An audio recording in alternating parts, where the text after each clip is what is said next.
കേരളത്തിന്റെ രാഷ്ട്രീയ ചരിത്രം എപ്പോഴും നിലപാടുകളുടെയും പ്രത്യയശാസ്ത്രങ്ങളുടെയും സംഘർഷഭൂമിയാണ്. എന്നാൽ സമീപകാല തിരഞ്ഞെടുപ്പ് വിജയങ്ങളും രാഷ്ട്രീയ മാറ്റങ്ങളും വിരൽ ചൂണ്ടുന്നത് ഒരു പുതിയ യാഥാർത്ഥ്യത്തിലേക്കാണ്. വിട്ടുവീഴ്ചകൾ ചെയ്യുന്നവർക്കും ഇരട്ട മുഖമുള്ളവർക്കും അഴകുഴമ്പൻ നയങ്ങൾ സ്വീകരിക്കുന്നവർക്കും മലയാളിയുടെ രാഷ്ട്രീയ മണ്ണിൽ ഇനി സ്ഥാനമില്ലെന്ന കൃത്യമായ സന്ദേശമാണ് ജനങ്ങൾ നൽകിക്കൊണ്ടിരിക്കുന്നത്. വോട്ടർമാർക്ക് വേണ്ടത് വ്യക്തമായുള്ള രാഷ്ട്രീയമാണ്. അത് ഭരണപക്ഷത്തായാലും പ്രതിപക്ഷത്തായാലും. നിലപാടുകളുടെ രാജാവിൽ നിന്നും ക്യാപ്സ്യൂൾ രാഷ്ട്രീയത്തിലേക്ക് കേരള ചരിത്രത്തിൽ ആദ്യമായി ഒരു തുടർ ഭരണ തുടർച്ചയായി നേടിയെടുക്കാൻ പിണറായി വിജയൻ സാധിച്ചു എന്നത് വിസ്മരിക്കാനാവില്ല. എന്നാൽ രണ്ടാം ഊഴത്തിന്റെ അവസാന ഘട്ടത്തിലെത്തുമ്പോൾ പഴയ നിലപാടുകളുടെ രാജാവ് എന്ന പ്രതിച്ഛായയ്ക്ക് മങ്ങലേറ്റോ എന്ന ചോദ്യം രാഷ്ട്രീയ നിരീക്ഷകർ ഉയർത്തുന്നുണ്ട്. ഒരു കാലത്തെ ഇന്ദിരാഗാന്ധിയുടെ അടിയന്തരാവസ്ഥയോടും കേന്ദ്ര സർക്കാരിന്റെ ജനദ്രോഹ നയങ്ങളോടും എന്തിനധികം ലോക സാമ്രാജ്യത്വ ശക്തിയായ അമേരിക്കയോടും നേർക്കുനേർ പോരാടിയിരുന്ന ഒരു കമ്മ്യൂണിസ്റ്റ് വീര്യം ഇന്ന് പിണറായി വിജയനിൽ കാണാനില്ലെന്ന വിമർശനം ശക്തമാണ്. അമിത്ഷായോടും നരേന്ദ്രമോദിയോടും മൃദു സമീപനം സ്വീകരിക്കുന്നു എന്ന ആരോപണം ഇന്ന് കേവലം പ്രതിപക്ഷത്തിന്റെ ആരോപണമല്ല, മറിച്ച് ഇടതുപക്ഷങ്ങൾക്കിടയിൽ പോലും ചർച്ചയാകുന്നുണ്ട്. ബ്രിട്ടാസിട്ട പാലത്തിലൂടെ PM ശ്രീ പദ്ധതിക്ക് ഒപ്പിട്ട് നൽകിയതും സഖ്യകക്ഷിയായ CPI പോലും ഇരുട്ടിൽ നിർത്തി ഇത്തരം തീരുമാനങ്ങൾ കൈക്കൊള്ളുന്നതും അഡ്ജസ്റ്റ്മെന്റ് രാഷ്ട്രീയത്തിന്റെ ഭാഗമാണോ എന്ന് ജനങ്ങൾ സംശയിക്കുന്നുണ്ട്.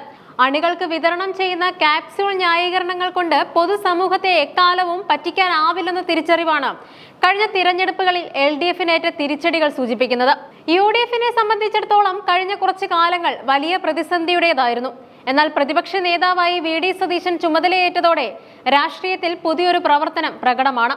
സോഷ്യൽ മീഡിയയിലെ സൈബർ ആക്രമണങ്ങൾക്കോ കൊട്ടേഷൻ ചാനലുകളുടെ കുപ്രചരണങ്ങൾക്കോ വഴങ്ങാതെ താൻ പറയുന്ന കാര്യങ്ങളിൽ ഉറച്ചു നിൽക്കുന്ന സതീശന്റെ ശൈലി മലയാളികൾക്കിടയിൽ വലിയ ചർച്ചയായിട്ടുണ്ട്.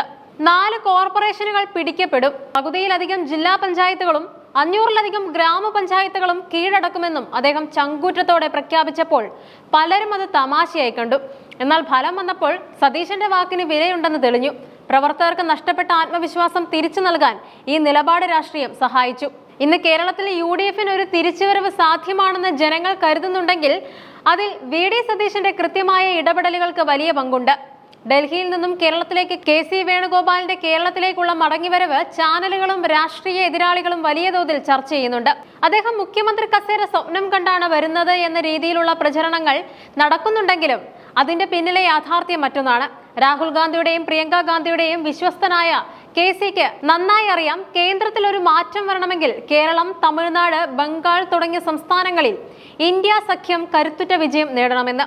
പാർട്ടിയെ അനിവാര്യമായ വിജയങ്ങളിലേക്ക് നയിക്കുക എന്ന ദൗത്യമാണ് ഹൈക്കമാൻഡ് അദ്ദേഹത്തെ ഏൽപ്പിച്ചിരിക്കുന്നത്.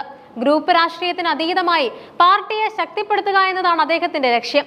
കേരളത്തിൽ കോൺഗ്രസ് ശക്തമായി നിലകൊണ്ടാൽ മാത്രമേ ദേശീയ തലത്തിൽ BJP-ക്കെതിരെ ശക്തമായ പ്രതിരോധം തീർക്കാൻ സാധിക്കൂവെന്ന തിരിച്ചറിവാണ് അദ്ദേഹത്തെ നയിക്കുന്നത്.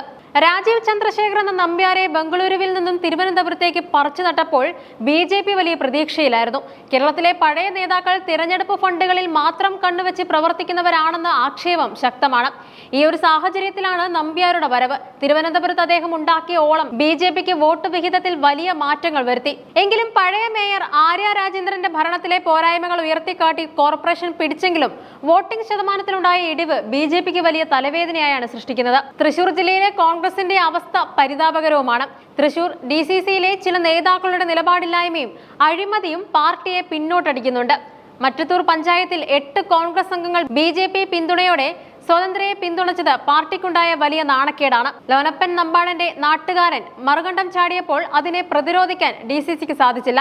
കള്ളിനും പണത്തിനും വേണ്ടി രാഷ്ട്രീയത്തെ പണയം വെക്കുന്ന ഇത്തരം നേതാക്കളെ മാറ്റി നിർത്തിയാൽ മാത്രമേ വരാനിരിക്കുന്ന നിയമസഭാ തെരഞ്ഞെടുപ്പിൽ തൃശൂരിൽ വിജയം കാണാൻ സാധിക്കൂ. മുസ്ലിം ലീഗിലും മാറ്റത്തിന്റെ കാറ്റ് വീശുന്നുണ്ട്. PK കുഞ്ഞാലിക്കുട്ടി പഴയ അഡ്ജസ്റ്റ്മെന്റ് ശൈലികൾ ഉപേക്ഷിച്ച് നിലപാടുകൾ എടുത്തു തുടങ്ങിയത് UDF-ന് ഗുണകരമായി. എന്നാൽ ബിനോയ് വിശ്വത്തിന്റെ നേതൃത്വത്തിലുള്ള CPI 4ാം സ്ഥാനത്തേക്ക് പിന്തള്ളപ്പെടുന്ന കാഴ്ചയാണ് നാം കാണുന്നത്. പാലായിൽ തോറ്റെങ്കിലും ജോസ് കെ മാണി പുതിയ നിലപാടുകൾക്കായി ശ്രമിക്കുന്നുണ്ട്. ഷിബു ബേബി ജോണും NK പ്രേമചന്ദ്രനും തങ്ങളുടെ നിലപാടുകളിൽ വിട്ടുവീഴ്ചയില്ലാതെ മുന്നോട്ട് പോകുന്നുണ്ട്. അതേസമയം ലതിക സുഭാഷിനെയും AV ഗോപിനാഥിനെയും പോലുള്ളവർ രാഷ്ട്രീയമായി നിശബ്ദരാക്കപ്പെട്ടു. AKG സെന്ററിൽ MV ഗോവിന്ദനും വിജയരാഘവനും പ്രത്യേക നിലപാട് ക്ലാസുകൾ എടുക്കേണ്ട അവസ്ഥയിലാണ് കാര്യങ്ങൾ എത്തി നിൽക്കുന്നത്. ഡോക്ടർ ജലീലും PV അൻവറുമൊക്കെ അടുത്ത തിരഞ്ഞെടുപ്പിനായി തക്കം പാത്തിരിക്കുകയാണ്. നിലപാടുള്ളവർക്ക് മാത്രം കേരളം ഇന്ന് ആവശ്യപ്പെടുന്നത് വ്യക്തമായ കാഴ്ചപ്പാടുള്ള നേതാക്കളെയാണ്.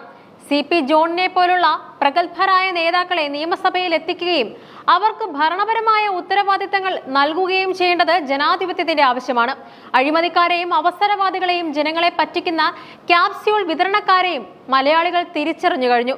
നിലപാടുകളിൽ ഉറച്ചു നിൽക്കുന്നവർക്ക് മാത്രമായിരിക്കും കേരളം വോട്ട് നൽകുക. ബിംബങ്ങൾ ഉടയുന്നതും പുതിയ നായകർ ഉയരുന്നതും നാം കണ്ടുകൊണ്ടിരിക്കുന്നു. അഴകുഴമ്പൻ രാഷ്ട്രീയക്കാരെയും കോംപ്രമൈസുകാരെയും കടക്കുപുറത്ത് എന്ന് പറയാൻ മലയാളികൾക്ക് ഇനി അധിക സമയം വേണ്ടിവരില്ല. നിലപാടുകളിൽ ഉറച്ചു നിൽക്കുന്നവർക്ക് മാത്രമായിരിക്കും കേരളം വോട്ട് നൽകുക. ബിംബങ്ങൾ ഉടയുന്നതും പുതിയ നായകർ ഉയരുന്നതും നാം കണ്ടുകൊണ്ടിരിക്കുന്നു. അഴകുടമ്പൻ രാഷ്ട്രീയക്കാരെയും കോംപ്രമൈസുകാരെയും കടക്കുപുറത്ത് എന്ന് പറയാൻ മലയാളികൾക്ക് ഇനി അധിക സമയം വേണ്ടിവരില്ല.